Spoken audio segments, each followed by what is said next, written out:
Yo, what's up mga kaibigan? Nali na tayo magkwentuhan. So kanina nga yung pag-usapan natin ang request ng PBA sa KBL at sa Japan B-League na kung po pwede ay ipahiram nito ang kanilang mga Asian import na mga Filipino players na maglaro para sa ating national team sa darating na Asian Games. Partikular na sila Dwight Ramos at Renz Bando. Hindi naman sa wala na tayong ibang players. Sadyang kulang na nga tayo sa preparation time kaya naman at least ang core players ng World Cup team ang gustong isabak sa Asian Games para may chemistry na ito kahit na kulang sa ensayo. Ganun pa man ay ibinalita nga ni Snow Badwa ng Spin PH na hindi ipapahiram ng B-League ang kanilang mga players sa Pilipinas for the simple reason na gusto din nilang manalo. Well, totoo nga ito na gusto talaga din nilang manalo dahil sino naman ang hindi.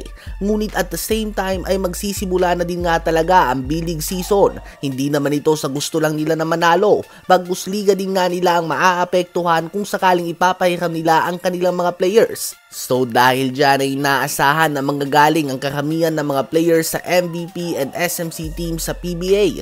Tsansa nga nilang patunayan na kaya din nila. Ganun pa man na highlight lang nga dito ang malaking problema ng ating national team. Bawat tournament na sasalihan natin o kaya naman window ng FIBA Games, bagong lineup at coach ang nilalatag natin. Kaya naman bigo tayo na makabuo ng chemistry pagdating ng World Cup o ng mga big stages. Ano ba ang masasabi nyo tungkol dito? Habang pinauwi naman ng Canada ang Team USA na walang medalya for the second straight World Cup nang talunin nila ito sa bronze medal games score na 127-118.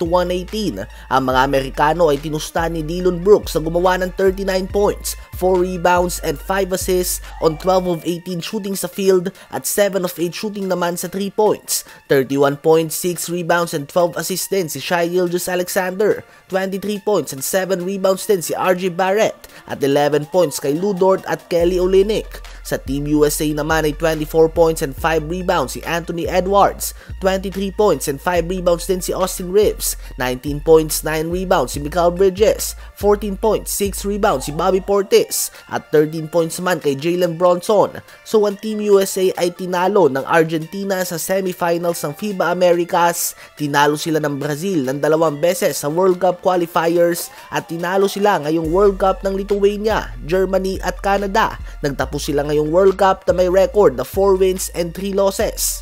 So bagamat natapos sila ngayon bilang ang 5th place habang last World Cup Team USA ay nagtapos bilang ang 7th place, posibleng mas maganda pa nga ang pinakitang performance ng 2019 team nila dahil nagtapos ngayon sa record na 6 wins and 2 losses. Sadyang natalo lang talaga sila sa qualification rounds ng Serbia at ng France. So hindi nga nakapagtataka kung malabel sila bilang ang worst Team USA ever na kinabibilangan ng mga NBA players. Ano ba masasabi nyo tungkol dito?